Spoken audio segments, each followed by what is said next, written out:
All right, listen up, you pieces of shit. Listen up, you dumb fuck motherfuckers. Okay, why are we doing fucking Jordan B? I keep trying to say Jesse Lee Peterson because they're all the same to me. All fucking conservatives. Listen, Jordan Peterson.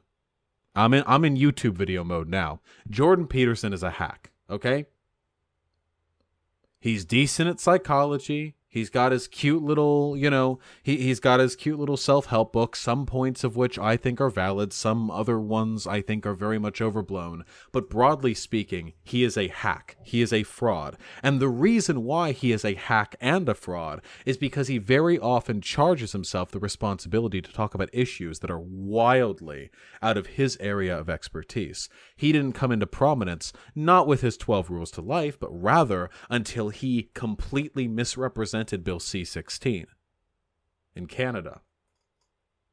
He just lied about it, and his lying about it, him very openly opposing this completely normal, sensible government like policy, fucking brought him up to prominence with all manner of reactionary and conservative. He was their guy. He was the intelligentsia of the right who wouldn't stand down in the face of PC cancel culture. There are literally videos of him being like, "I'll go to jail. I'll die if they come for me. If they come to arrest me or tell me to use they them pronouns instead of their biological pronouns, I'll go to jail. I won't do it. They can put their guns at me. I won't do it." And other nonsensical, literally, be it like, can you imagine? Just like imagine for a moment, okay? Imagine if after gay marriage got legalized in America, there was like a professor somewhere at like Oxford or something, okay? And that Oxford professor said like, okay, fine, they'll do it. They can't force me to go to a gay wedding. When the government comes for me, if they point their guns at me, I'll say, "Take me to jail or kill me. I'm not going to the gay wedding." And then his Patreon fucking rockets. Then this otherwise completely. Oh, wait, didn't he remove his Patreon? Oh, wait, yeah, he did. Well, it was pretty big back in its time. And now he charges like 5-figure speaking fees, and now he's a massive figure, and everyone, and he's so well known internationally. And all of this because he threw up a big fuss about not standing down in the face of government oppression when the government comes to force him to go to gay weddings. Like, that really is how nonsensical this is. His mischaracterization of the Bill C-16 thing, in addition to being like a super easy, like dog whistly transphobia thing, set back discussion concerning like the protected classes in America too, because everyone started assuming, just because Jordan Peterson was throwing a hissy fit over it, that people are the government is coming to them and people are going to be jailed because they won't call their 6-year-old son she because he wore like high heels one time and said, "I'm a pretty girl." So now if you don't call him she, the CPS shows up and they shoot you in the face. This nonsensical, panicked, paranoia, fear culture, this fear mongering. They're fearful. They're afraid. And Jordan B. Peterson preys on all of that with his nonsense. And who does he say responsible for all of this? The nonsensical, the contrived, the completely oxymoronic term, the postmodern Neo-Marxists. Now, I know you all are big, smart, big, brainy boys down there in chat. I don't need to explain why being postmodern and being Marxist are incompatible. I don't need to explain why this term is just a nonsense jumbling of jargony buzzwords that the right is afraid of, so we lump them all together to refer to some esoteric cultural conspiracy meant to, rob straight white men of their penises. Really, if he gets pressed on this, he doesn't really know either, and I think we might see some of that in this video right here. But that's what he does. He says that, they're coming for you. They're coming. The neo-Marxist postmodernists. They're coming, and they'll put you to jail if you don't use the pronouns. That's change the stream name. I did. Debate with Jordan B. Peterson's video. I changed the stream title. I'm debating Jordan B. Peterson's video. There's nothing wrong with that. Anyway, as Giro in my chat so pointedly says, the postmodern neo-Marxists, not only do they not exist, but it strikes pretty close to another conspiracy theory generally brought about by right-leaning people that suggests a shadowy, malevolent group of people influenced by Marxian theory are trying to oppose Western civilization by way of infiltrating academia and media and what have you, which is, of course, the Jewish question. Now, I don't believe that Jordan Peterson is himself an anti-Semite. I just think that the alarmism, the extremism, and the fear-mongering that are typically propagated by far-right populists and far-right demagogues are all pretty interchangeable. So, with that being said, let's listen to Jordan Peterson. You know, it got to the point where there's just no way you could be a Marxist, especially after Solzhenitsyn, because Solzhenitsyn wrote this great book, which is actually out of print, for crying out loud, which I've actually been able to popularize like mad over the last 3 months, which is, you know, really mind-boggling. And what Solzhenitsyn did in his genius manner, because he's up there with Dostoevsky and Tolstoy, like, man, that guy, he's a towering intellect and a person of spectacular moral force, you know, like, he put himself on the line for that book. He memorized it when he was in the prison camps. It's about... I have no idea what the fuck he's talking about here. But if this assertion is that one author made it impossible to be a socialist afterwards, that's a pretty fucking stupid assertion. Socialism has been around for quite a long time, and it has not died. I know for a brief period of time, like, America and Western Europe, like, got to pretend that socialism was dead. Immediately following the collapse of the USSR, they got to throw up their hats and go like, ah, yes, we've defeated it. But in reality, academia and the developing world have always been hive grounds of leftist intelligentsia. And the reason for this, and this is very important, is because they're right. And as I said earlier in this very same stream, to be surprised when you see socialism reemerge after having seen it gone away is like to be surprised at seeing your own shadow after you step back inside after being outside in an overcast day. Socialism will always be around as long as capitalism is around. So, it's 3 volumes that thick, you know? It's like 2,000 pages of someone screaming, the smartest person you've ever met. Conspicuous user is saying the Solzhenitsyn guy he keeps mentioning legit did 2 volumes about Russian Jews and communism. Many people have outright said he was being anti-Semitic. Is that true?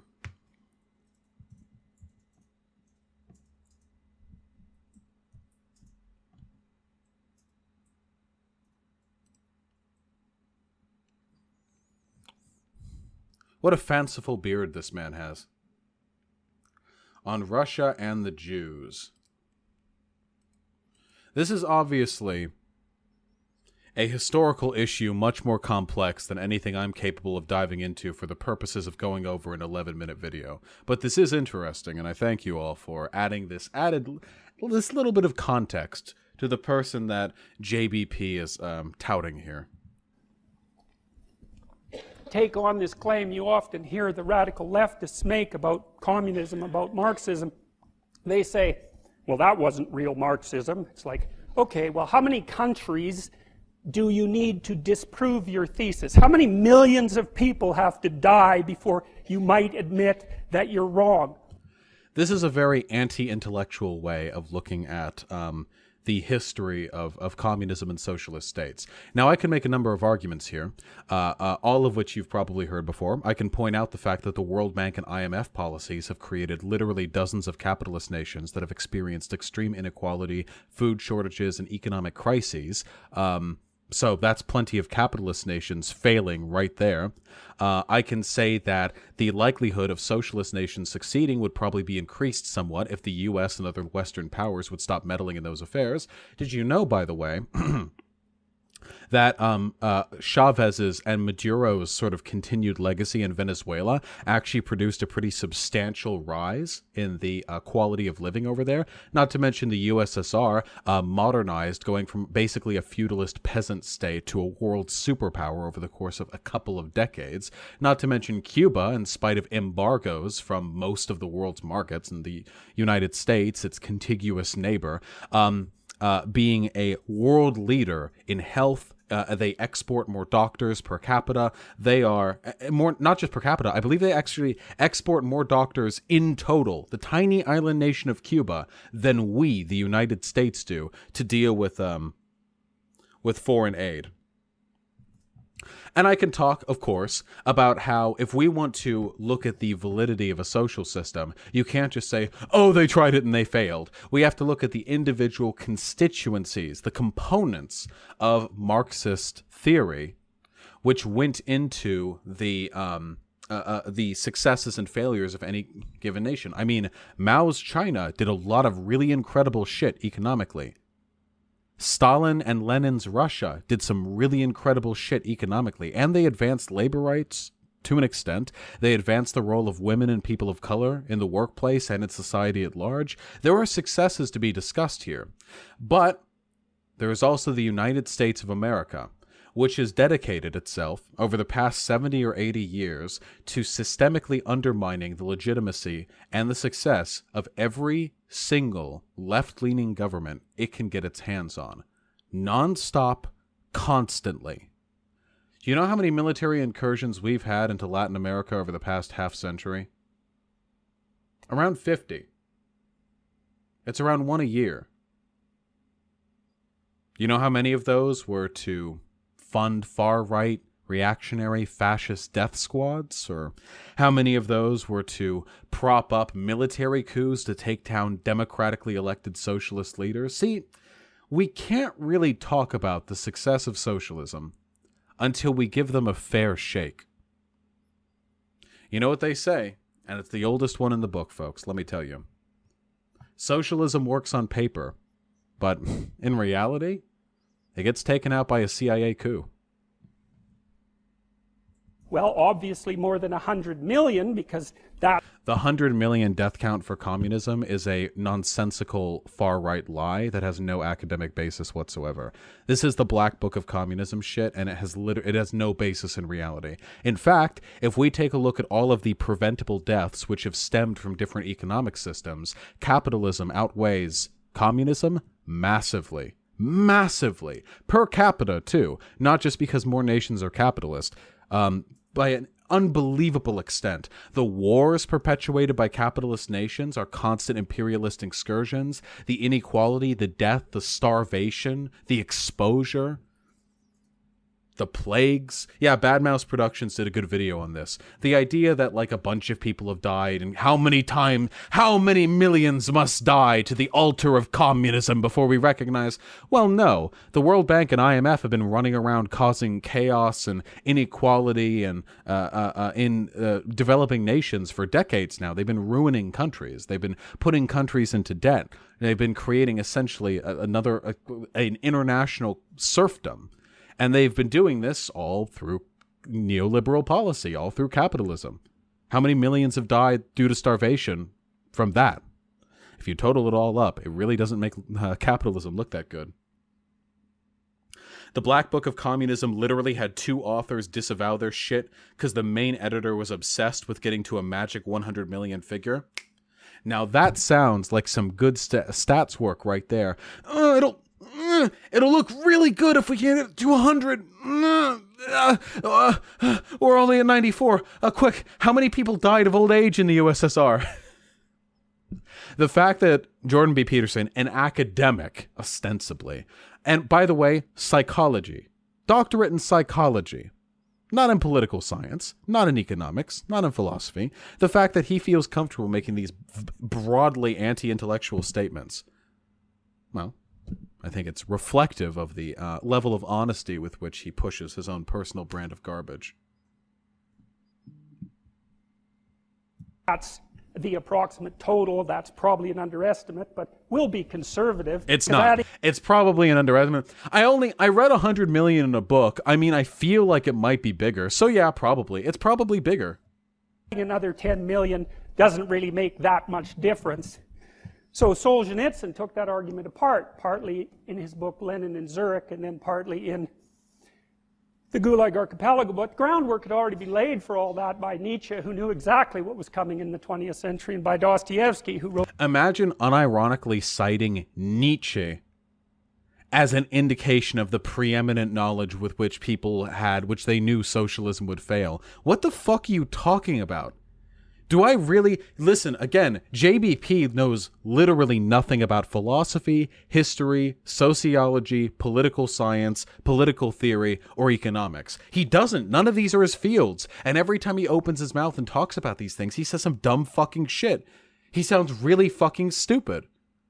It's incredible. Why is he saying Dostoevsky and Nietzsche in the same breath? They were alive in different eras, in different countries, speaking different languages, and one of them was a philosopher, and one of them was a fucking author. Why is he mentioning these two people in the same breath? Oh yes, the intellectual underpinnings of socialism were demolished at once by Dostoevsky and Nietzsche and Kaiser William. All of them at once knew, and Jesus Christ knew in his last testament. I wrote a book called The Possessed back in like 1880, where he outlined in painful detail the precise mindset that would produce the Russian Revolution like 30 years later. Amazing. Wow. Wow, incredible. In a country with massive economic disparity and an increasingly agitated worker class, you think there might be a revolution? Wow.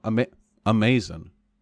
Everything that Jordan B. Peterson is about sounding smart to people who don't understand the subjects that he's talking about. It's all about sounding smart to dumb people. Listen, we're 2 minutes into this video. 2 minutes in, and all he's said so far, the only stat he's provided is the 100 million, which is, again, anti-academic nonsense. And what's more, he spent 2 minutes talking about how one author was so great, how could anyone be socialist after these people said socialism would happen? That's 2 minutes. And he's done it in such flowery language. This is everything he puts out. This is everything that he says and everything that he writes. He's not that bright of a person. And Nietzsche is not the best person for somebody like him to cite. Nietzsche, God is dead Nietzsche, contending with the emptiness of the world Nietzsche, is not somebody that a Christian conservative pushing a fundamentally moralistic worldview wants to cite. I think that might be a little bit hypocritical.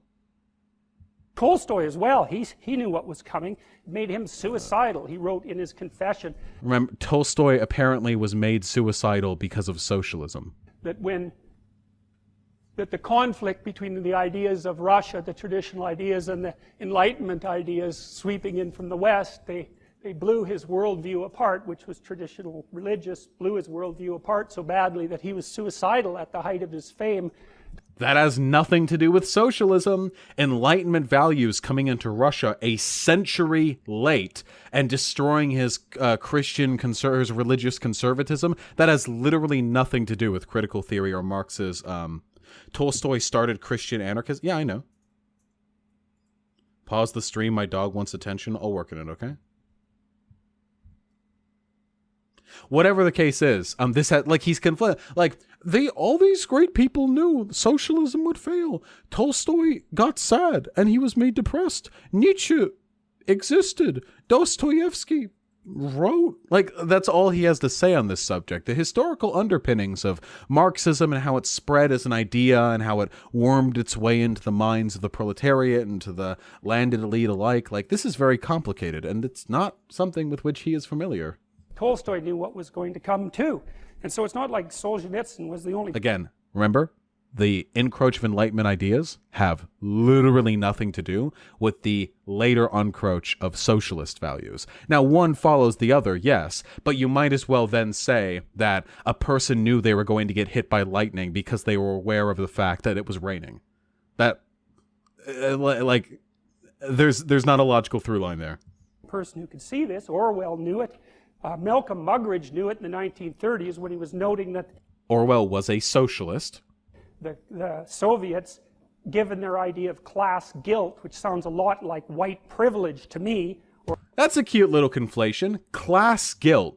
No, I have never heard this term class guilt in my entire life. What, being ashamed because you have more money or whatever? Sounds like white privilege to me. Remember, Jordan B. Peterson's every goal is to take this pseudo-intellectual approach towards all these disciplines he's utterly ignorant of and bring it back to traditionally reactionary talking points. Oh, well, I've heard this term class guilt. Sounds like people telling white people that they're responsible for slavery to me. Fucking hack. Or any other form of racism. All forms of racism derive from this esoteric, completely inapplicable form of class-based criticism, and this is how you know that anytime somebody tells you you're being racist, it's actually because of postmodern Neo-Marxists, you see, and they derive that from what they learned of this term. It all fits into the grand conspiracy where you're the victim and your livelihood is being toyed with by, I suppose, people like me, since I am myself a Marxist. They used that doctrine to just round up all the kulaks. They were the productive farmers and ship them off to Siberia. No, this is like a child's, this is like watching an idiot who knows nothing of history trying to make a children's book. Like there's the initial level of idiocy, which is Jordan B. Peterson saying shit that makes no sense. And then there's the additional level of idiocy where he's trying to make that nonsensical shit appeal to reactionaries who are themselves quite stupid. And then 6 million Ukrainians starved to death, but you know, they had too many Ukrainians anyway, so it didn't really matter. So, anyways. All of that tangent was completely irrelevant. He talked about an author he liked. He talked about somebody once said class guilt, so this is like being called racist today. He talked about Orwell for some reason. I don't know why you would talk about Orwell when you're trying to speak ill of socialism. And then he comes back and he said, oh yeah, and the Holodomor happened. Oh, that whole spiel, when he walked around the room, it meant literally nothing. He didn't say anything there. It's back to the postmodern types. Well, you know, this all was revealed in such painful detail that even the kind of what was revealed? Closed-minded ideologue that Norman referred to just couldn't quite muster up the moral courage to keep beating the same damn drum. What the fuck is he saying? Listen to how nonsensical what he's saying is. He walked around and rambled about different people having thoughts, some of which were related to socialism, some weren't. He made a reference to the existence of the Holodomor, and now he's saying that, like, some people still just kept trying to push socialism in spite of all of the people I listed. I legitimately don't understand what he's trying to say, but I know that there are a bunch of dumb fuckboys who watched this video and were enraptured and enlightened by the fancy pants way that Mr. Kermit Man speaks. It's very strange to me. Because as somebody who's a bit of an academic, like, I mean, I have a bachelor's degree, but I engaged pretty hard with the academia while I was pursuing my bachelor's degree. I could have easily gone for a doctorate if I had wanted to. Well, it wouldn't have been easy, but I had the opportunity. I was encouraged by faculty. As someone who's engaged with academia, this guy just sounds like a fucking idiot to me. He sounds like a student who knows he doesn't have enough work to fill up the 20-minute presentation runtime that he has, so he walks around and speaks loftily and in generalities and, oh yes, this idea, well, we have ideas on this idea, but you know who else had ideas? Tolstoy. You know, in his dying moments, and just this nonsensical, roundabout way of filling time, and maybe the dimmer students in the class are impressed by this, but I sit there in the front and I think, no, I'm not. This isn't much. This isn't anything. This is nothing. So what they did instead, being highly intelligent individuals, was play a game of sleight of hand and transformed these Marxist presuppositions into postmodernism in the 1970s. So, no. Everything he just said there was factually incorrect. Postmodernism is a critique of modernist ideologies. Modernist ideologies, like Marxism, assert that history and human behavior have a natural narrative line, a progress, a single driving force which pushes them forward to sort of some inevitable conclusion. Whereas a postmodernist asserts instead that life is complicated. There are many disparate narratives taking place at one time. There is no one holistic truth, no one story that we are telling in our process of moving about society, of advancing or even regressing as a species. There are many different narratives. Postmodernism was a critique of many things, including Marxism. The idea that, like, the Marxists were like, they found, 100 million have died. They all know how nefarious and evil and ineffective communism is. We need to rebrand to work with the American intelligentsia. What if we called it Post-Modernism or something like that? Something like that, some nonsense like that. This is conspiratorial thinking. This is a conspiracy theory. This is not based in truth. It's factually untrue.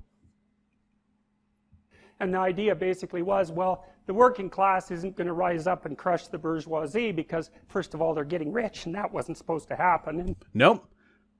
See, I like how he's like, the Marxists planned on everyone staying poor, but then they got rich. That's not true. Global poverty is increasing. In spite what the IMF and the World Bank might tell you, because they're the one who set the international poverty line, you know, to their benefit, and they raise it at a rate lower than global inflation, so it looks like people keep getting out of poverty, but that's not true. In reality, right now, internationally, there are more poor people, more starving people, more desperate people, more hungry people, more sickly people, more on the brink of death people than there ever have been in all of human history. Because the World Bank and the IMF, on forcing these neoliberal policies on developing nations, extricate wealth from their proletariat and siphon it off into the profits of businesses that internationally, you know, exploit the labor and resources of the developing world and bring it back over here. Even in America, there are an enormous number of poor people. Even in America.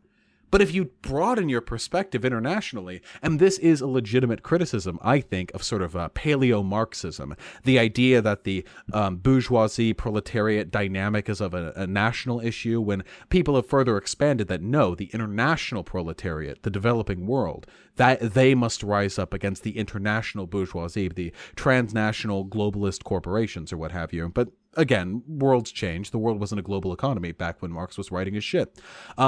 But yeah, the idea that, like, Marxism failed because everyone got rich under capitalism, so they had to, like, schemingly plan another... No, it's nonsense. It's factually incorrect.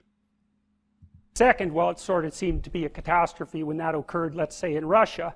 And so maybe we won't do that anymore because the work... Well, it didn't, actually. Russia under the USSR, though, again, I'm very critical of the USSR. But if we're just talking about the success of its economic policies, starvation, down. Workforce, much higher participation. Unemployment, down. Literacy, up. Population, up. Everything got better. The real income of Russian people under the USSR increased tremendously. The world just got better for them. And I like, by the way, his slippery little, as though Marxism is some, like, uniform political ideology rather than a set of critiques levied at capitalism. Marxism isn't like, this country is Marxist, we implement Marxist policies. There are 1,000 ways to implement a socialist or communist government, or an anarchist government, you know, God willing. There are 1,000 ways that this could be done. Marx didn't write, like, first you must revolt, and then you establish a central committee with party members, and then you seize the state's resources and nationalize them, and blah, blah, blah, blah, blah. Do you have a source to back up your claim that the world is poorer than the IMF claims? LDXKS, all you have to do is take a look at their ridiculously low, like $1 a day poverty limit, and see how it's changed along with the inflation rate. It's gotten lower than the global inflation rate. And by the way, their standard for what constitutes international poverty is only set by the world's poorest, like 20 countries, meaning that there are countries that aren't that poor, but are still very poor, that couldn't possibly have people subsisting off that level of income a day, not even enough to eat. In fact, there are other government agencies that have admitted that just to avoid malnutrition, just to avoid starving to death, so this doesn't include rent or medical fees or anything else like clothing, it doesn't include anything like that, a person in most impoverished nations would actually need the equivalent of $4 American per day, which is like 1/3 of the current IMF bar for poverty. Seriously, the IMF is just an imperialist tool. The World Bank is just an imperialist tool of the country. Feel free to look into it, but this isn't like It's 125 in 2005. It changed to 190 in 2015. But look at when it was originally set. Inflation has risen much more quickly than it has risen. And there are so many critiques of the World Bank IMF approach towards international towards the international poverty line. I encourage you all to look it up, please.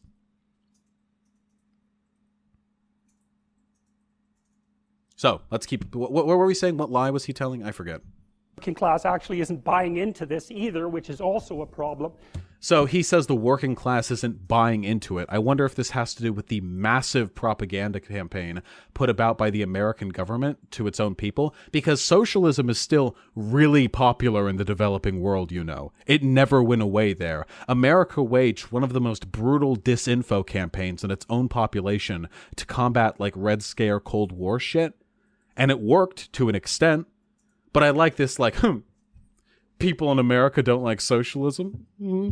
Must be because it's shit. I don't know. JBP, do you think there might be some other reason why people in America don't like socialism?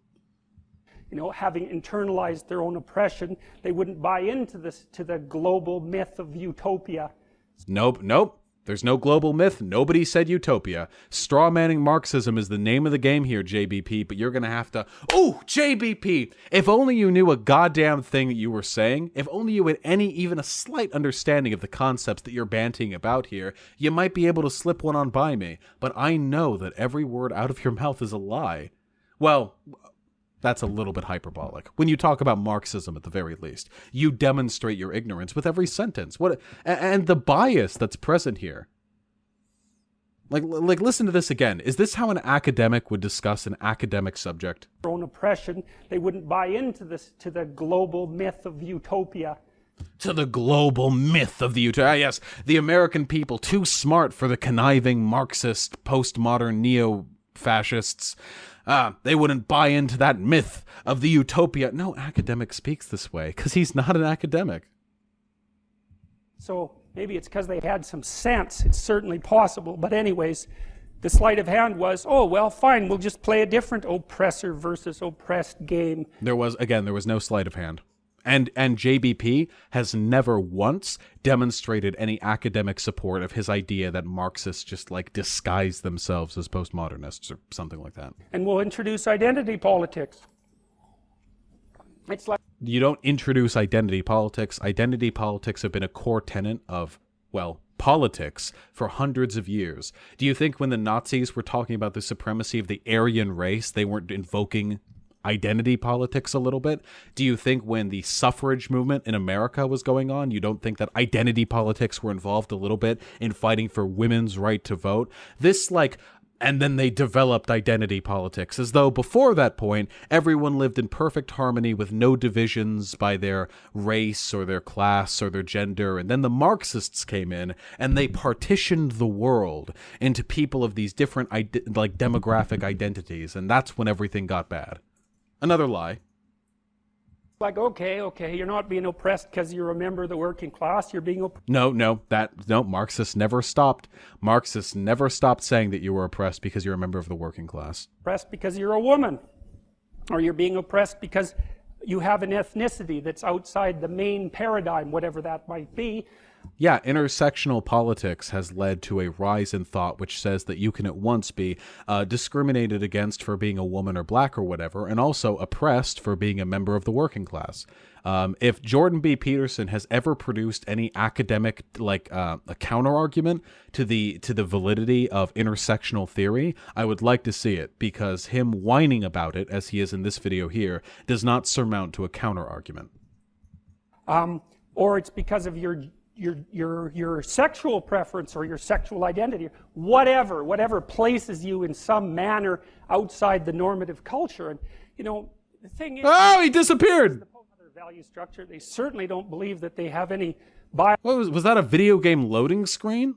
Is Jordan B. Peterson a hologram? Did they have to put the batteries in real quick? Was that like disguising a fucking flicker? What was that? Biological grounding that there's any such thing as a human being. It's oh no, what dumb shit did he say while I was paying attention to the blackout? Normative culture. And you know, the thing is, the post-modern value structure, they certainly don't believe that they have any biological grounding, that there's any such thing as a human being. It's all socially constructed, which is Yeah, a lot of things are socially see, again, as a Christian conservative, Jordan B. Peterson is very much against the idea of things being social constructs. In his mind, everything has to have this very resolute, like divinely conceptually consistent. Like man and woman, these aren't just social constructs. There's no gender bimodal system. It is a binary determined strictly by biology, and everything in human thought and human interaction is ordained around the existence and the sanctity of this binary, and so on and such forth with race. And presumably, I know he has some yikesy attitudes on race and IQ, not surprising given his pedigree. But listen to how he rails impotently. Listen to how he cries and flails against an overwhelming tide of sociological evidence in favor of the existence of like socially constructed edifices that we use to describe the human experience rather than these things being intrinsic. Look at how mad he is. He's seething. He's seething. And it's pathetic. This is the easiest shit in the world. Does JBP think social constructs implies there's no material base on which humans operate? Possibly. He is an idiot. Did a psych PhD just pull a fucking hardcore bio talking point? Oh, everything Jordan B. Peterson is... See, this is... And you learn this if you read his book, by the way. He doesn't like the idea of social construction because it leads to ambiguity, which confuses people, and it takes away from the fundamental moral character of human beings. Everything has to be set in these very rigid categories. It's Christian conservatism. The difference is that everything he's talking about right now, this whole, like, and then the Marxists said that there are social constructs instead of everything just being true naturally. He's just railing impotently against 30 years of academic consensus, which is pathetic. He's never presented, by the way, an academic counterargument. He's literally never done it. I keep tabs on this shit. He has this little self-help book. He's never put out anything considered an academic counterargument to anything that he fights against. Why does he do that? Why does legendary big brain boy Kermit the Frog, Jordan Peterson, instead of using his brain to academically refute these neo-Marxist, post-modernist points that he hates so much, why instead does he charge massive speaking fees to go on the same spiel about how they're bad at public universities and like conservative speaking events and press tours and stuff? That's really it's almost as though he's a fucking grifter, and he's a hypocrite, and he's a liar, and he's doing the exact same thing he complains about Neo-Marxist postmodernists doing, which is when they are professors indoctrinating students, which is exactly what he does here. If he wasn't doing indoctrination, if this wasn't just propaganda, why hasn't he produced any sort of academic counter-thesis? Why?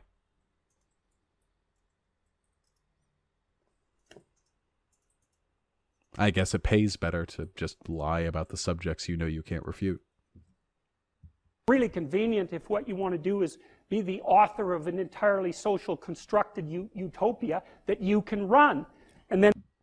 So apparently, according to JBP, people who posit that social constructionism is a part of our daily life are doing so to destroy all objective truth and make all of society socially constructed so they can rule over it. Interesting. That's an interesting way of discrediting an academic sort of body of work that you have no education to engage in, but all right. And when the Marxists say, well, that wasn't real Marxism, what it really means... Nobody says that wasn't real Marxism, by the way, because Marxism is not a mode of political economy. They'll say, that's not real socialism or communism or what have you.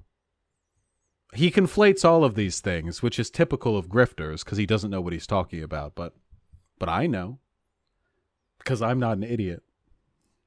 I've thought about this for a long time. It's the most arrogant possible statement anyone could ever make. It means... What's more arrogant than not being educated on any of these subjects but making millions of dollars lying to people about them? If I would have been in Stalin's position, I would have ushered in the damn utopia instead of the genocidal massacres, because... Who the fuck says that? I understand the doctrine of Marxism and everything about me is good.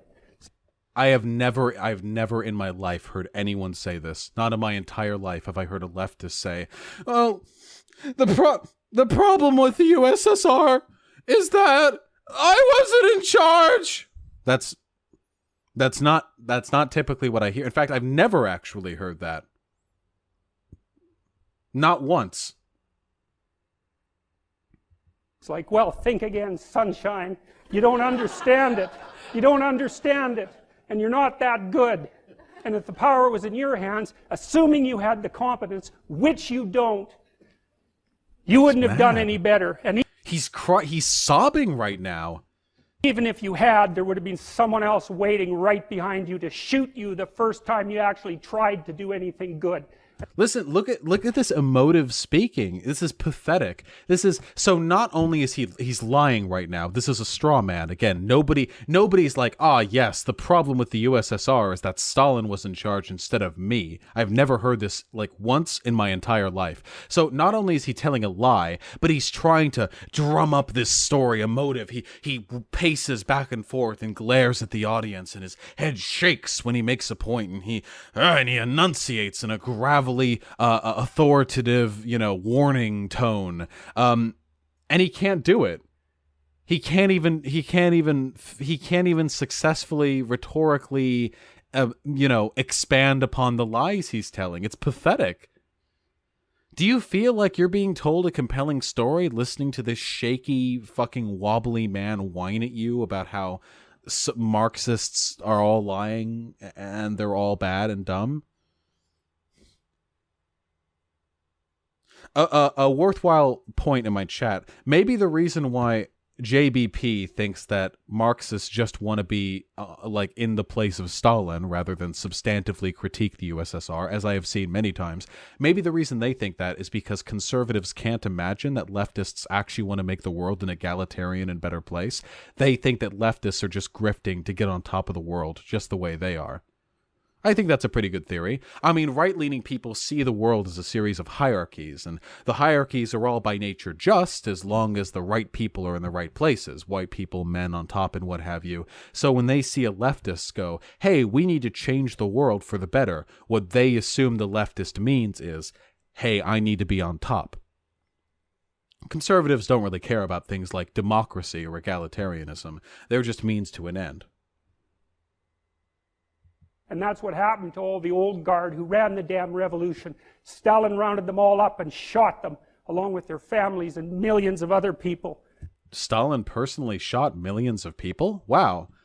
I mean, I'm sure this is actually a super interesting, complicated series of historical events that would take like multiple books to expound upon. But yeah, JBP, you and your, what is that, no degree in history whatsoever? No historical grounding whatsoever in your academic? Yeah, you go for it. You talk about how Stalin personally shot millions. I'm sure you're portraying all of this in an accurate and informative light. So even if you do happen to be that avatar of moral purity that you claim implicitly... Nope. This is something that he likes to say a lot. He said this during the Zizek debate as well. And impressively, Destiny, Stephen, don't call me Destiny Bonelli II, recently said something similar on Twitter, like, lefties just think that because the workers are inherently good, that when they're in charge, they'll do better. No. Not only are you wrong, you're very stupid, Jordan B. Peterson, and Destiny in that one respective instance. Nobody is saying that people are that leftists or workers are just inherently virtuous and good. That would be your line, which is why you opened this little spiel talking about the extreme moral fortitude of the authors that you jerk off to at night. You're the one who peddles that. The idea that some people have very, very upstanding moral characters and this makes their takes good and true and pure. This isn't a lefty line. Lefties say that people are a product of their environment, and if we change environmental factors, we can facilitate better outcomes. The difference, of course, being that your way of looking at things, good people are good and bad people are bad, and that's it, helps nobody and is demonstrably wrong, since we do know that environmental factors affect the outcomes of a person's behavior, and our way of looking at things is academically sourced. So, I mean, whatever you like. the probability that you'd get to act out your goodness in relationship to those possessed by your ideology is 0. Listen, what a fucking demagogue. Act out your moral goodness to those possessed by your ideology. He sounds like a second-rate like propagandist back during the McCarthy era, you know, stirring up those old world hatred of that old world hatred of like the specter of communism. It's very unconvincing coming from him, but he's trying his best. So there's. Oh, we're doing another. So here's the final question. It's like, well, if the postmodernists don't care about grand unifying narratives and they don't believe in identity, why in the world are they willing to believe in gender identity? And wait, postmodernists do believe in identity. What the fuck are you talking about? What? There's nothing antithetical about being a postmodernist and believing in the concept of personal identity. What the fuck are you going on about? What?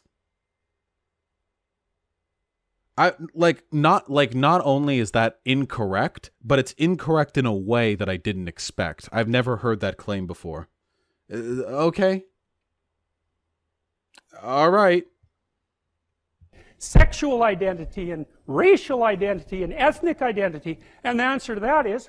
Wait, are you saying you don't believe in these things? Well, they can't, but they don't care because coherence isn't on their agenda. See, look, when I make up things about people I don't like, and then I say they like the things that are contrary to the things I lied about, that makes them a hypocrite.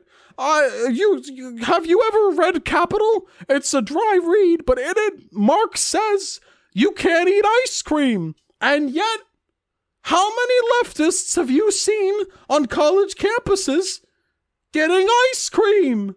But consistency isn't in their calendar. Unironically, like if you took away the suit and fussed up his hair, like he does sound like a rambling homeless man to me. He really does. And by the way, Judith Butler has been critical of the concept of identity. Yes, she has, but A, she's not the only like modern theorist. B, she doesn't represent postmodernism. And C, the way in which she critiques theory isn't exactly, theory doesn't exist. What is gender identity?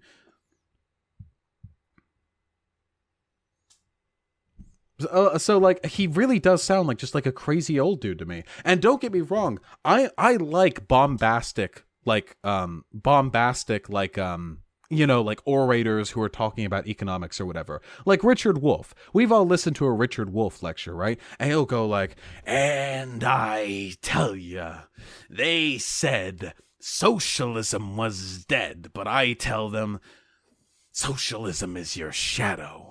Like that's, you know, so I don't have a problem with people being fiery and emotive. The difference is that everything that, say, Richard Big Dick Wolff says is sort of, you know, foundationally supported by a massive body of academic literature, and every claim that he makes can be relayed back to a historical fact or a piece of analysis that he's supporting with his own arguments. Whereas Jordan B. Peterson, he's just been talking about his feelings.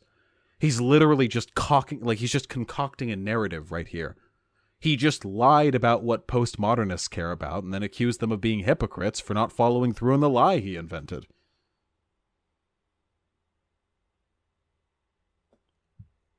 Yes, but it's not like postmodernist criticism of gender identity doesn't exist. It's certainly not this, but it does exist. Yeah, vice versa. I never said it didn't. Of course there are postmodernist critiques of gender identity.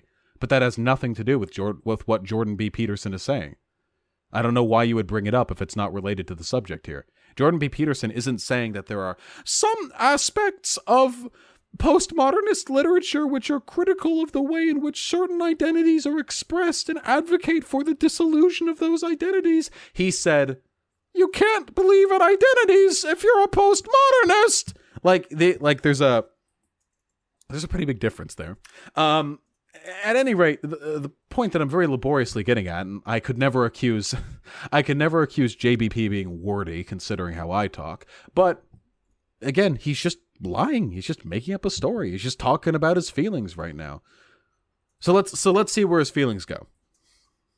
And besides that, when push comes to shove, their postmodernism is nested inside a deeper Marxism. And No.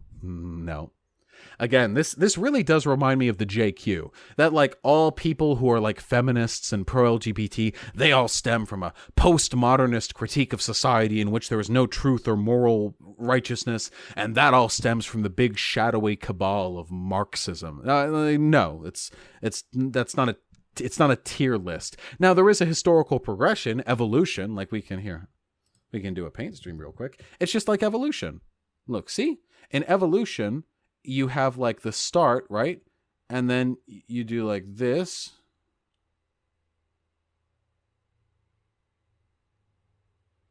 You know, we've all seen these charts in our science books. And then there's like, you know what I mean? And things diverge, and some like humans come from the prototypical gorillas back here, and there are humans here and gorillas here, but the gorillas still exist and the humans still exist, and we have a shared ancestor. That's kind of like postmodernism.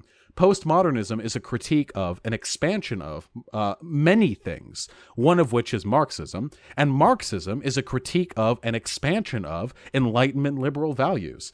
Marxism wasn't meant to replace liberal values at all. Marx still cared deeply about things like equality and fraternity and brotherhood and freedom. He cared very much about these things. He just felt like capitalism and some of the values that were put forth in the Enlightenment sort of discourse weren't thetical to achieving those aims.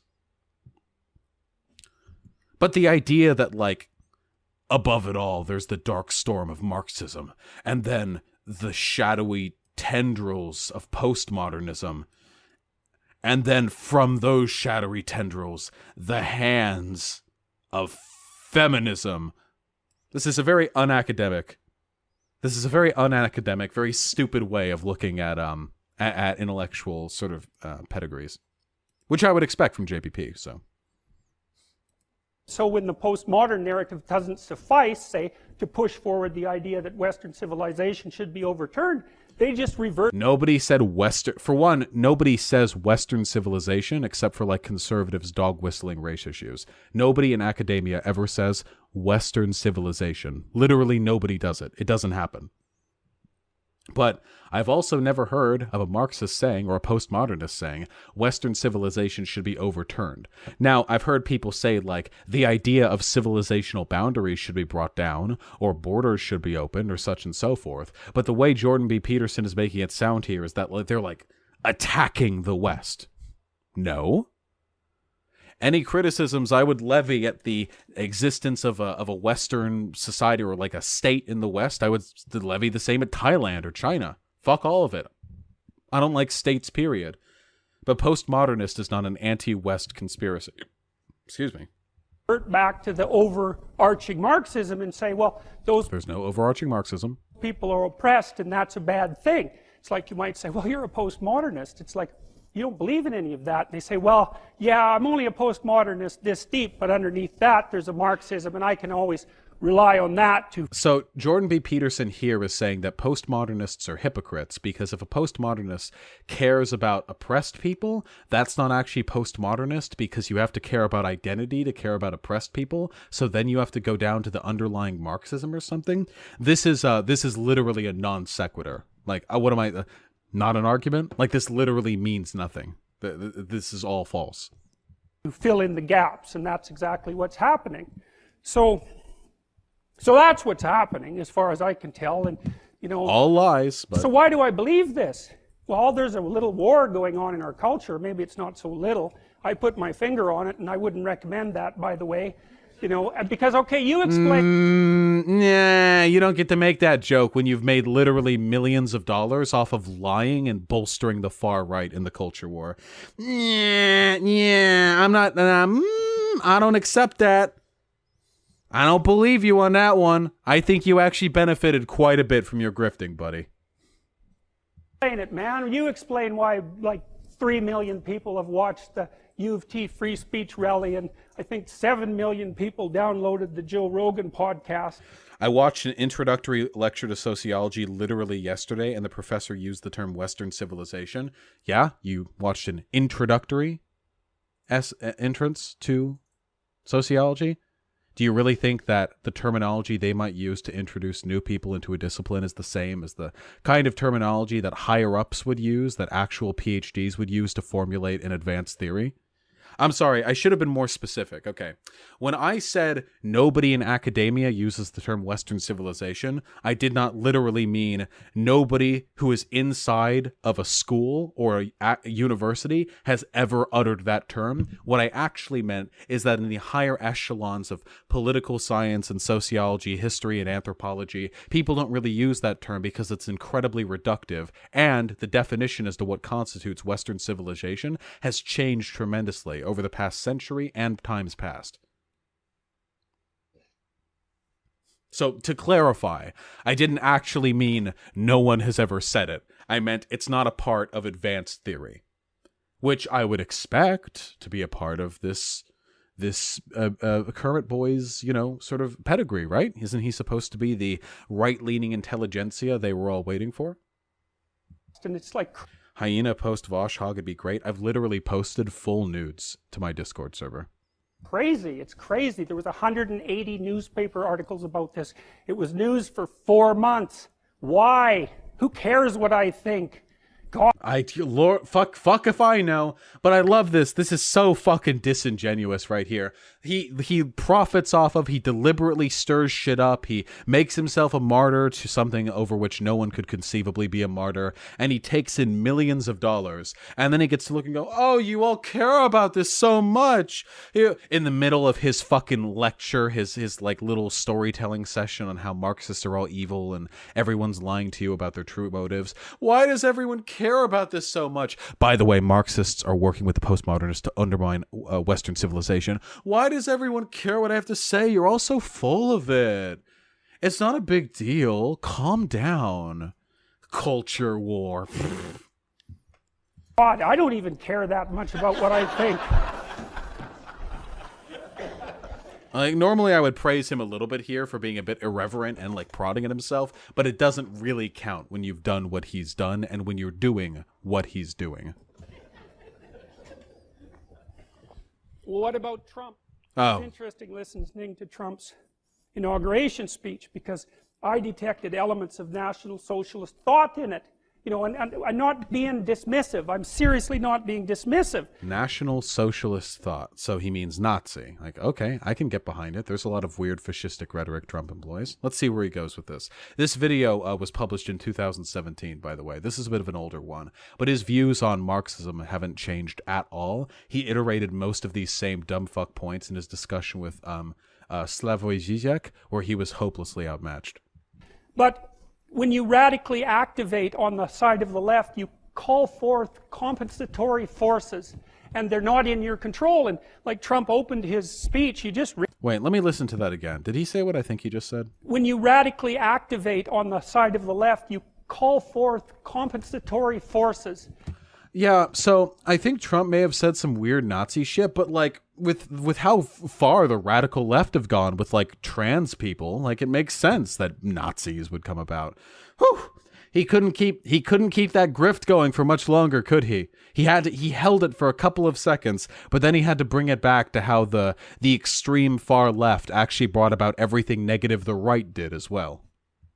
And they're not in your control. And like Trump opened his speech, you just read it, he sounds like a 1950s socialist. He's going to use the power of the state to bring the industry home, to produce a lot of infrastructure.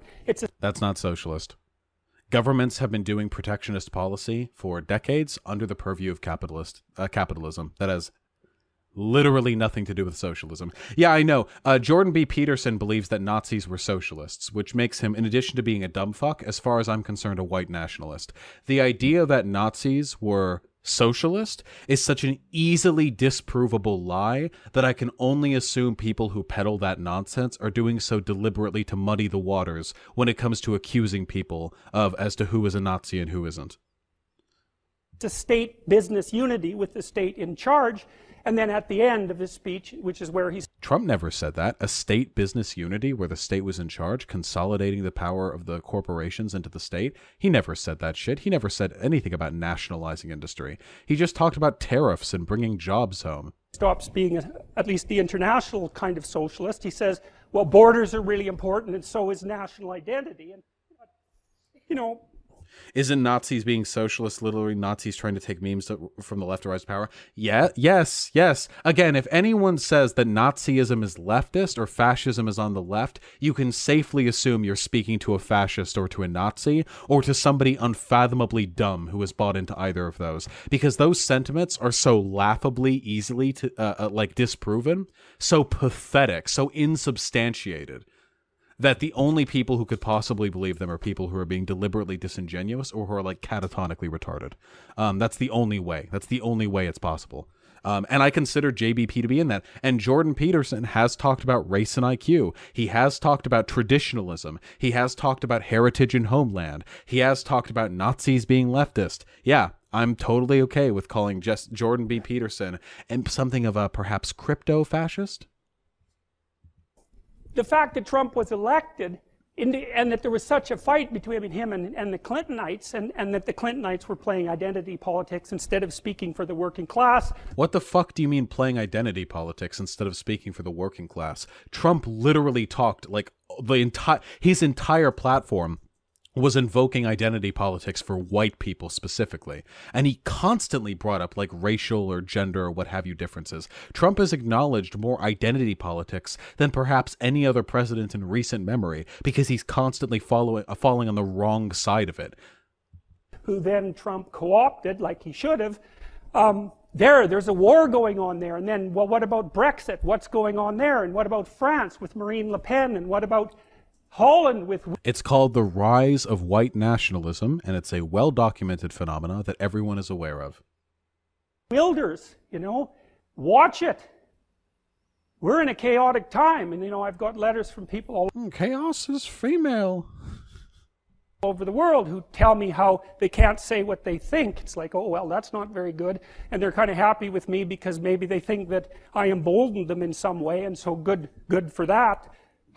Nowhere on earth, and I'm being quite serious, or actually I should specify like within the purview of what I'm aware of, nowhere on earth in Western countries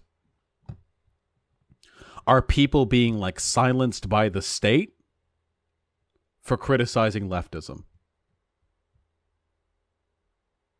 Now, not every country has the same set of views as for hate speech as the United States. For instance, like Count Dankula in his video, he got like sent like an 800-pound fine or whatever. So it's not the same. But the idea that like the left is repressing people's free speech, the yearning masses who must then reach out to Jordan B. Peterson, their only like guiding, their savior, their guiding light, to show them the way, giving voice to the voiceless. This is nonsense. This is a narrative. This isn't supported at all. This is ridiculous. Hypothetically, and most of the people who wrote me, the overwhelming majority, were reasonable, so I'm pretty happy about that too. But nice. And maybe I'm wrong about my damn diagnosis, because like, what do I know? But no, wait, really, what do you know? You were a psychology professor who got famous after very publicly misinterpreting and making yourself a martyr of a very, very simple government bill. What do you know? Can someone tell me? Email me, voshvidya@gmail.com. Can you please let me know what authority with which, like, why should anyone trust this person's word? I'm literally more educated on this subject than he is, but he comes at it with the veneer of academic legitimacy. Why? I do have this proclivity to get to the bottom of things. Okay. That was a quick one for me, okay? Yeah, you sure did get to the bottom of this conversation by rambling ineptly about a bunch of topics you're unfamiliar with for I don't know how long the total lecture was. The video is 11.5 minutes long. Jordan B. Peterson is one of the most circuitous, like rambling, not like nonsense speakers who says a bunch of big words because he believes it makes him sound smarter that I have ever heard. He's very bad in this respect. He is not a person who could reasonably say he gets to the bottom of things. And what's at the bottom of this is an ideological war or philosophical war. It's even deeper than that. It might even be deeper than a philosophical war, which is something that's more like a metaphysical or theological war. No. Again, no, this is nonsense. What? So under the ideologies, there's a philosophy, sure, but then under the philosophy, there's a metaphysical or theological. No. If you think so, sure. No. You know, it depends on how far down. Hey, I get to the bottom of things, which is why I unnecessarily conflate terminology, lie about things, and muddle up issues by suggesting there's some deeper metaphysical reason why people don't want white nationalists to take control of countries. You look, and the postmodernists know exactly what they're doing. This isn't accidental. Of course you shut down speakers you don't agree with, because you can't have a dialogue with them then anyways, because human beings can't have dialogue. There's no such thing as a human individual. There's no... So what he's saying right now is postmodernists shut down public speaking of right-leaning people because postmodernists can't have a dialogue to discuss the issues because there's no such thing as a dialogue and no such thing as people. Then I ask you, Jordan Peterson, if that is what postmodernists are, how can they shut down the dialogue or the speaker in the first place if there's no such thing as dialogues or speakers? In fact, how do postmodernists do anything other than sit and breathe until they slowly die of a lack of food and water because nothing is real to them? I think you might have a very bad understanding of what postmodernism is. And I think it's funny you accusing postmodernists of not being able to engage in debate when you literally bitched out of a debate with Richard Wolff.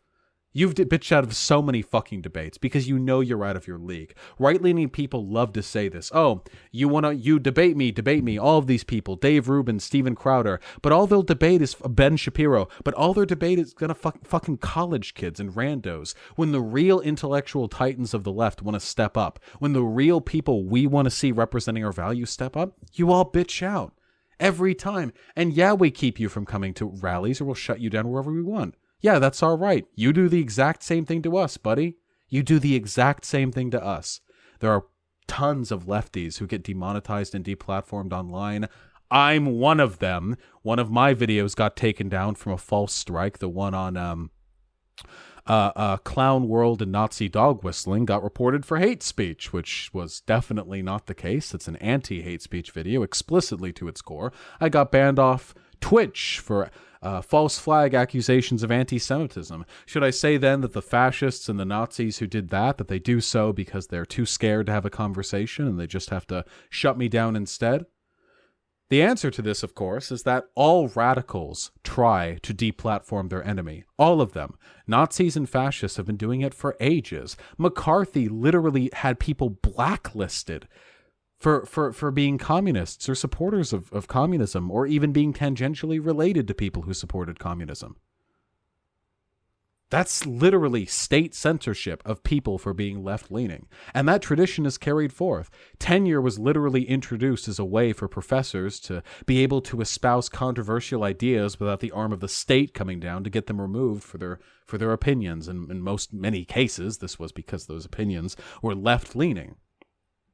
There is an intellectual tradition of left-leaning people and of right-leaning people for deplatforming and disenfranchising their ideological opponents. And that's fine. That's the war we're fighting on, you little bitch. There's nothing wrong with that. Now, I would argue that when we do it, it's good, and when they do it, it's bad, in the same way that I would say it's okay for the police to arrest a murderer, and it would be not okay for the police to arrest an innocent child. I think it's okay for us to deplatform because we are just and virtuous and correct, and I can back up the things that I say with a mountain of evidence, and I would say it's wrong for the right to deplatform us because the right is full of fucking monsters. Fascists, ethno-nationalists, racists, sexists, anti-Semites, conspiracy theorists, anti-egalitarians. These are people that we have, for the most part, decided deserve worse treatment than otherwise decent citizens. And I'm fine with treating them worse. I'm fine with getting them deplatformed. I'm fine with them being false flagged. I do not care. They're Nazis and they're fascists. They're bad people. And we are good people. And I'll argue about that with you. I'll argue why I'm good people. I'm, in many respects, influenced by postmodernist thought. Foucault is one of my favorite authors. And in spite of that, I'll argue with you. Jordan Peterson, I do not, well, not you specifically, Jordan Peterson. I know that you'll never listen to me, but to those listening, if you're confused, I'll argue with you. Don't listen to Jordan Peterson, who seems to unironically think that postmodernists are hypocrites, because if they were really postmodernists, they wouldn't believe there's a such thing as a dialogue. What the fuck does he, what does he mean? I have no idea what he means by this. Do postmodernists not believe in anything? Can they talk at all? Does Jordan Peterson think postmodernists can talk, or can they not? Because we all know language is a social construct. Do postmodernists just make noise that they think expresses their like truthful emotion, but they can't use language because that's a product of social? I have no idea what Jordan Peterson believes, but I know it's stupid. No such thing as truth. Here's the postmodern world. There being no such thing as a singular objective truth is not the same thing as not believing in things. Those are very different things. I know they're complicated, but hey, if you're watching this on YouTube, email me. Actually, wait, don't. I don't want a bunch of people emailing me, asking me to explain an incredibly complicated discipline of thought. Educate yourself. Fuck, it's more complicated than that. It's the Hobbesian nightmare. It's everyone against everyone else, except it's not individuals, it's groups. And you're... No. Leftists promote solidarity. The only intrinsically oppressive hierarchies that leftists like necessarily want to destroy are usually class hierarchies. And you know who else wanted to destroy class hierarchies to an extent? The thinkers of the Enlightenment, who were sick of the monarchical, feudalist, serf landlord system that had been propped up over the centuries. So it's not as though Marxists are the first group of people who want to like destroy a facet of inequality. Marxists actually promote like solidarity for the most part. So the idea that we're just advocating for all groups fighting all groups, this is nonsense. Userbeam says, literally JBP would use Hobbes to justify his hierarchies. This is bullshit. Yeah, I think Hobbes should stay the fuck out of Jordan B. Peterson's mouth. You're stuck in your damn group, and it's the only thing about you anyways that's relevant. Wait, I thought postmodernists didn't care about identities. Why would you say... it's because they're hypocrites. Your worldview is an inconsistent. It's because they're hypocrites. Also, no. You know who does believe that a person's demographic characteristics are the only important things about you? Fascists. Fascists believe that. Racists believe that. Sexists believe that. These are the groups of people who believe that your demographic characteristics constitute this like important intrinsic element of your character. We don't believe that. Only that people in different demographic situations are affected by different environmental conditions, and that we should probably work to make those environmental conditions as egalitarian as possible. It's pretty easy. It's pretty simple, JBP. Even you could learn it in spite of your deficiencies. Which is why we might base our hiring on it, for example. And oh, nice little jab right there at affirmative action. Hey, if affirmative action wouldn't need to exist were it not for the fact that there have been literal centuries of hiring managers discriminating against black people and brown people and women. They were the ones invoking identity politics there. They were the ones doing so. We're just compensating for them having done that. This is the grift of the reactionary, that bigotry and divides between class, race, and gender only began to exist when leftists started saying that things were unfair, not for the preceding centuries of oppression and bigotry and intolerance that certain groups were experiencing. Identity politics during slavery? Nope. Identity politics during Jim Crow? Nope. Identity politics during separate but equal? Nope. Identity politics when you try to fix some of that stuff through policies like affirmative action? Yup. That's identity politics. Yup, you found it. You're oppressed, and even if you don't know it, it's only because you've internalized it, and it's the only thing that's real about you anyways. No, he's just talking. There's no foundational academic or realistic basis in this. And I can't talk to you because I'm in my own little silo of privileged belief, and besides we can't use logic because that doesn't exist, and so... Logic doesn't exist?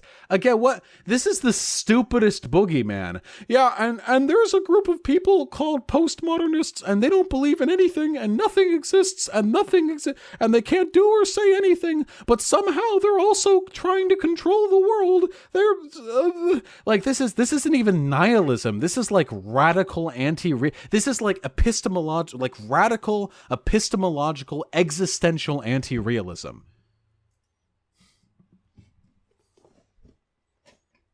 Okay. I mean, if that's the straw man you want to conduct, okay. And then and it's brilliant too, because then when you can just point to the literally book after book, article after article, the entire mountain of postmodern literature, which has nothing to do with what you're saying. And then you can point and go, oh, well, of course, because they're hypocrites. They're relying on their foundational Marxist values. The postmodernism is just a disguise to what? Wait. You said that Marxism was so unpopular, so they had to be postmodernists so that people wouldn't not like them? How are they gaining popularity if their belief is that nothing is real and nothing is true, and they only care about identity, but they don't even care about that? Like, wait, what's the purpose of this? Why? This weird, like, nightmarish, like, madman's conspiracy theory he has concocted here is so internally inconsistent that I'm not entirely sure how he's even capable of believing in it. If he even does, I mean, again, he gets paid quite a bit to tell these lies. You're in a group and I'm in a group, and all we can do is have a war. No. Or we can talk, but we don't get to talk because you can't talk if you're a postmodernist, because speech is just chatter. What the fuck is he talking about? There is no interpretation I could make of his, like, straw man here that is so hyperbolic it would sound like satire. Every stupid thing I could pretend to say, he actually believes it. He's actually advanced beyond satire. Yeah, what's up? Oh, I just want to send you a video that's him right now. Can it be after? I have a minute left. Okay, cool. Okay. So when it's just chatter that supports the people in power, that's how they think. And so the whole world is this little armed war of identity group against identity group against identity group. No, that's what reactionaries want. Not us. Reactionaries want to maintain hierarchies that pit different racial and sexual groups against one another. Not us. We want to unify. To acknowledge the existence of a hierarchy is not to tacitly support it. And you shut down people who don't agree with you, because why should you let them talk? Well, no, we don't shut down people who don't agree with us. We usually shut down fascists. Like Milo Yiannopoulos, for example, he got shut down. We milkshake Sargon of Akkad, who's a fascist. And you, I would say, are some kind of strange, deluded madman's crypto-fascist. And I would be fine with you being shut down, yeah. But it doesn't mean we can't talk. I'll talk with you. I know you're not listening, but I would talk with JBP. And I would humiliate him. This isn't a testament to my intelligence. He's just very stupid. So it'd be very easy for me to pull him apart. Very, very easy. I mean, I'd have to prepare for it. To give him some credit, I'd have to do my little do-we-do. But I'd happily talk, and then after we're done talking, I would still want you to be deplatformed. That's fine. They don't have to be mutually exclusive. If you don't think you should be deplatformed, because here's my argument, JBP, you deserve to be deplatformed, because not even if we ignore the crypto fascism, just because you lie, you cheapen discourse, you make everyone stupider every time you open your mouth. Everything you say is disingenuous. You construct narratives to propagandize to young, anxious white men, so they'll give you money on, well, it used to be Patreon, but you still get your speaking fees, don't you? I think you're horrible. You're horrible for discourse. This is just one 11-minute, 33-second video. And I know this is one of the subjects you're really especially stupid on, but I can imagine I could spend probably like months, every day, video by video, just going over the things you believe in saying and how awful they are. Not awful, mind you, because they're offensive or morally impugnable. Awful because they're demonstrably untrue, because you're a grifter, you're a liar. You're a bald-faced liar. You lie. to the people in your audience and to the millions of people who consume your work. And that makes life harder for the rest of us, because now I have to deal with literally dozens of people in my feed, in my mentions, in my DMs, who have misconceptions about leftism because of you. You make the world demonstrably worse. So, if we were ever to talk, Jordan B. Peterson, that would be the topic I would choose. Why do you deserve to be platformed? Because it's not for your honesty, and it's certainly not for your insightful commentary. You don't believe in any of the reasons why you would let someone talk. So this isn't accidental. It's not because they're afraid, although it's also because of that. Well, he realized he slipped up there. He said he has to make them sound like a conniving group of liars, so it's not because they're afraid. But then he realized he also has to make them sound like a coward, so then he doubles back on that and says it's because they're afraid. The grift, he has to say they have to be malicious liars and also perpetually terrified. They hijack, fear, they hijack compassion, they make anyone who he says, claiming we hijack emotions when he's literally been giving a feels speech this entire time. Nothing he says here is factually grounded. None of this is based in analysis. None of this is based in data. He's literally just concocting a story to scare people. And he has the audacity to claim that we're the ones who fearmonger. puts forward an alternative view into a terrorist of ideas. And a terrorist of ideas? Someone who's heartless at the core, which is really incredibly intelligent. It's such a good strategy. It's so devious and brilliant, and it's so effective. Because who wants... Thanks, I guess. I mean, I do leftism. See, I'm pretty inspired by, or I'm pretty influenced by postmodernism. What I do is I just straightforwardly talk about my values very openly, and I never lie. I just don't lie. I don't see there's not a point in lying. I'm already right. I don't need to lie. So that's my strat. I'm glad you think that we're doing like some cool devious shit. Really, all we had to do was just tell the truth. You're the one who has to lie and go in these spiels and pretend that the government is going to shoot you or arrest you for not using people's pronouns. Who the hell wants to be labeled a bigot? You probably are a damn bigot, just like everyone else. So, I mean, race and IQ, JBP, race and IQ. You know, and it's easy to make people feel guilty about that, and maybe they should. Yeah. I would say that if people are bigoted, they should probably feel a little bit bad. I'm okay with that. Are we all okay with that in chat? If you're a bigot, you should feel a little bad. I'm okay with that. I have so many Discord DMs. No, I'm not. I'm looking at chat. Cause you frickin' fricks just can't ever be quenched. Your fantasies can't ever be quenched, can they? You frickin' fricks! When will you learn? When will you learn that your actions have consequences?